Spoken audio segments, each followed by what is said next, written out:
اس سورہ کا زمانہ نزول یہ ہے، یہ سورہ مدینہ میں نازل ہوئی اور مضمون سے اندازہ ہوتا ہے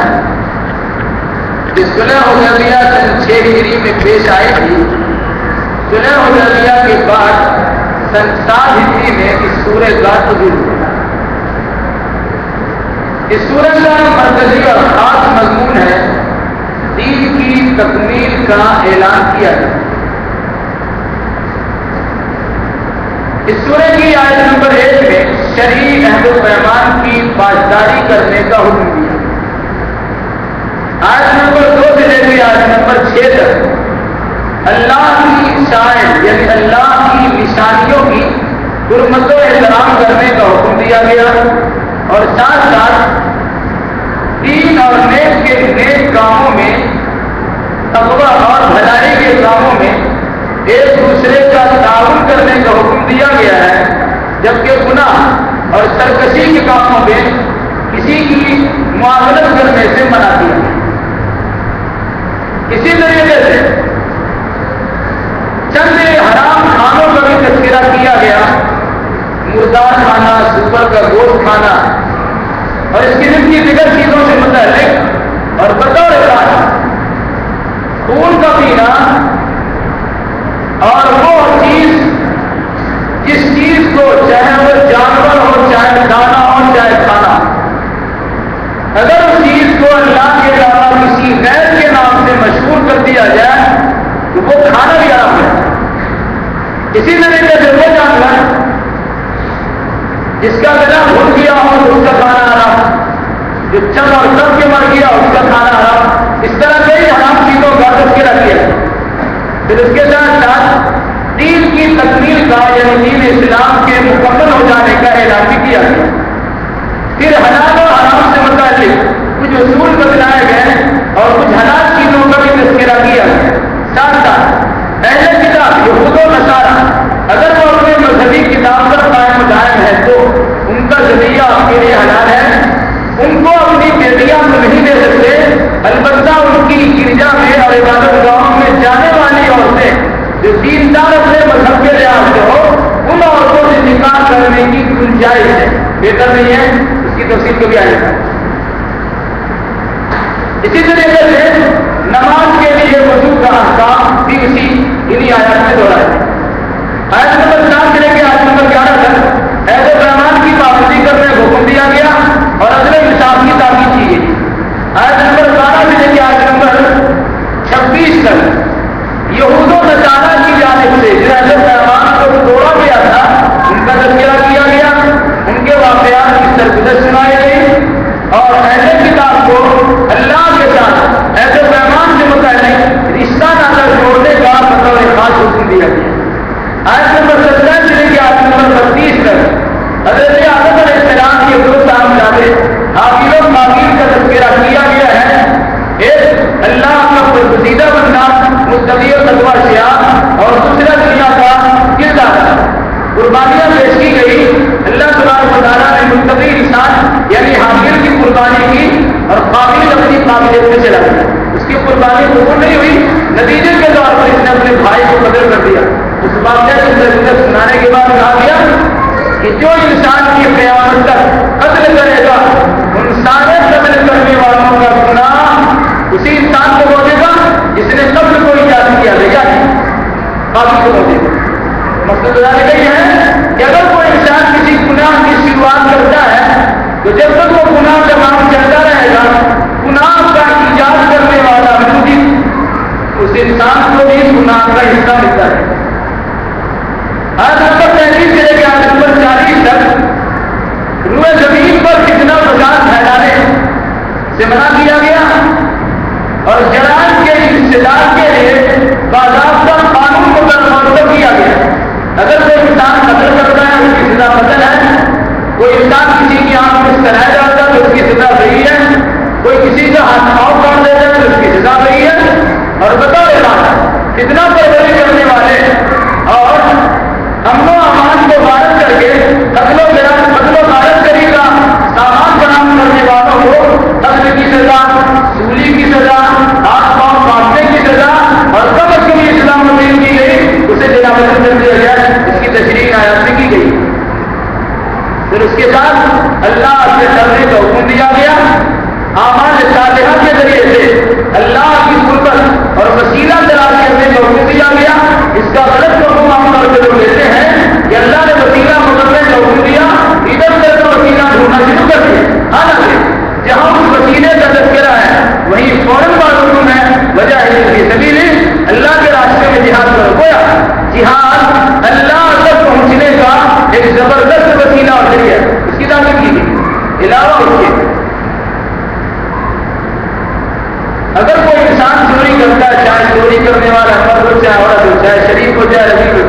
جائے چھوٹا ہو، اگر اس کا جرم چوری کا ثابت ہو گیا اس کا ہاتھ کاٹ اس کی بدعت کی۔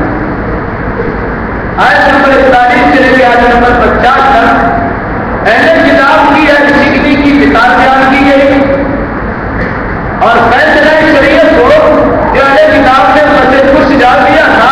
اس پر ان کی نقیر بھی کی گئی، اس پر تذکرہ کرتے ہوئے اہل ایمان کو اہل کتاب کی نقصانی کرنے سے منع کیا گیا اور اہل ایمان کی پاسداری کرنے کی تاکید کی۔ آیت نمبر 51 سے لے کے آیت نمبر 66 تک اہل ایمان کو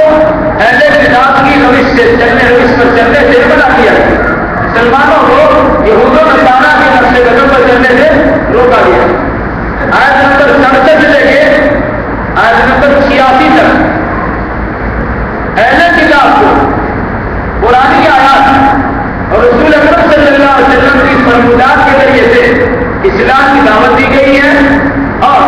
انہوں نے جو نام سے عہد کیا، عہد و پیمان کو توڑ دیا، عہد سیکھنے کی اس کی مذمت کی گئی، اہل کتاب کی عقیدت کی خرابی پر انکار بھی کیا گیا اور ساتھ ساتھ منکرات کے ارتکاب کرنے سے منع بھی کیا گیا اور بطور خاص مسلمانوں کو کافروں کی دوستی سے دور رہنے کی تاکید بھی کی گئی ہے۔ پھر رسول اکرم صلی اللہ علیہ وسلم کی دعوت کو قبول کر کے متقی بن کر زندگی گزارنے کا حکم بھی دیا گیا۔ علاوہ اس کے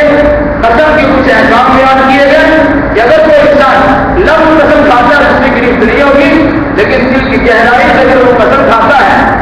تو اس کی پکڑ ہو جائے۔ اگر اس نے قسم کھائی کسی اچھے کام کے نہ کرنے کی تو اس انسان کے لیے قسم کو توڑنا ضروری ہے اور اس کی کفارہ کے طور پر یہ کہا گیا یا تو اسلام کو آزاد کر دے یا 10 مسکین کو کھانا کھلائے یا 10 مسکین کو کپڑا پہنائے اور اگر یہ تینوں کام نہیں کر سکتے ہیں تو انہیں 3 دن کا روزہ رکھنا ہوگا، یعنی قسم کے توڑنے کا کفارہ یہ بیان کیا۔ علاوہ اس کے جوا اور شراب کی حرمت کا بھی تذکرہ کیا گیا اور شیطانی اعمال سے کہتے ہوئے دور رکھنے کی تاکید کی گئی۔ پھر اس کے بعد بتایا گیا کہ جوا شراب کو کچھ فائدے تو دکھتے ہیں لیکن حقیقت میں ان کے فائدے کم ہیں اور نقصانات زیادہ ہیں، اس لیے عقل مندی کا تقاضا یہ ہے کہ نقصان دہ چیزوں سے پرہیز کیا جائے۔ آیت نمبر 87 سے آیت نمبر 108 تک علت و حرمت کے بعد احکام بیان کی، کیا حلال ہے کیا حرام ہے اس کا تذکرہ کیا گیا اور ساتھ ساتھ شہادت گواہی دینے کے کچھ اصول و قوانین بھی سکھلائے۔ علاوہ اس کے خواہ خواہ کے سوال و جواب کرنے سے منع بھی کیا گیا، کہا گیا کہ لا تسألوا عن اشیاء ان تبد لکم تسؤکم، بہت ساری چیزوں کے متعلق سوال کر کیا کرو ورنہ اگر ان سوالوں کا جواب دے دیا جائے تو حرج میں پڑ جاؤ گے۔ اس لیے کثرت سوال سے اور قیل و قال سے نظر مگر سن کے لیکن سے منع کیا گیا۔ علاوہ مشرکین مکہ نے کچھ جانوروں کو اپنے بتوں کے نام میں چھوڑ دیا تھا، جس کا نام بحیرہ، صائبہ، وسیلہ، اس قسم کے جانور کو بتوں کے نام میں چھوڑ دیا کرتے تھے۔ کہا ان چیزوں کی کوئی شرعی حیثیت نہیں ہے، اگر کسی نے بتوں کے نام پر یا اللہ کے علاوہ کسی غیر کے نام پر ان چیزوں کو چھوڑ دیا ہے تو ان کا کھانا مسلمانوں کے لیے حلال نہیں ہے بلکہ وہاں۔ پھر وصیت کے کچھ احکام بھی سکھلائے۔ آیت نمبر 109 سے لے کے آیت نمبر 130 تک قیامت کا تذکرہ کیا گیا۔ انبیاء کرام علیہ السلام کی پیشی کا ذکر بھی ہے کہ اللہ تبارک و تعالیٰ سوال کرے گا، اے نبیوں تم دنیا میں تشریف لے گئے، تمہاری قوم کے لوگوں نے تمہیں کیا جواب دیا؟ تو تمام نبی لا علمی کا اعتراف کرتے ہوئے کہیں گے اللہ ہمارے پاس تو کچھ علم نہیں ہے، تو ہی اللہ بندر اس اندازہ لگایا جا سکتا ہے کہ نبی حالت موت سے دو چار ہونے کے بعد برزخی حالات سے دو چار ہونے کے بعد قرآنی اصول کے مطابق وہ اپنے بارے میں کچھ خبر نہیں رکھتے ہیں تو دوسرے کے بارے میں کیا خبر رکھتے ہیں؟ اور جب نبیوں کو خبر نہیں ہے تو نبی سے کم درجہ رکھنے والے نبیوں کو خبر کیسے ہو جائے گی؟ اس کا اندازہ لگایا جا سکتا ہے۔ اب کہیں گے کہ اگر قرآن کریم نے اس کا تذکرہ کیا ہے کہ رسولوں نے کہا کہ ہمارے پاس علم نہیں ہے، کیا کہیں گے غلط انہوں نے کہا؟ یقیناً دنیا میں جو ان کو جواب ملا تھا وہ تو معلوم تھا، لیکن عالم برزخ میں گزارنے کے بعد دنیاوی جواب ان کو سمجھ میں نہیں آیا، بھول گئے، وہ ذہن میں نہیں رہا، تب اللہ تبارک و تعالیٰ کے سامنے کہہ دیا تو عالم الغیب ہے، حقیقت حال کا اچھی طرح جاننے والا تو ہی ہے، ہمارے پاس پورے طور سے نہیں۔ پھر اس کے بعد حضرت عیسیٰ علیہ السلام کے بعد معجزات کا تذکرہ کیا گیا، کسی بیمار کے ہاتھ، بیمار پر، کوئی بھی مرض والے پر اپنا ہاتھ پھیرتے تھے تو اچھا ہو، اگر کسی کا لیور آنکھ بند ہے ہی لیا، اس پہ ہاتھ پھیر دے تو آنکھ بھی ہو جاتی اور بینائی بھی چلی جاتی۔ اس طرح سے وہ سارے معجزے دیے گئے، مٹی کا چڑیا بناتے، پھونک مارتے، وہ چڑیا اڑنے لگ جاتی، یہ سب کا سب کیوں ہوتا تھا؟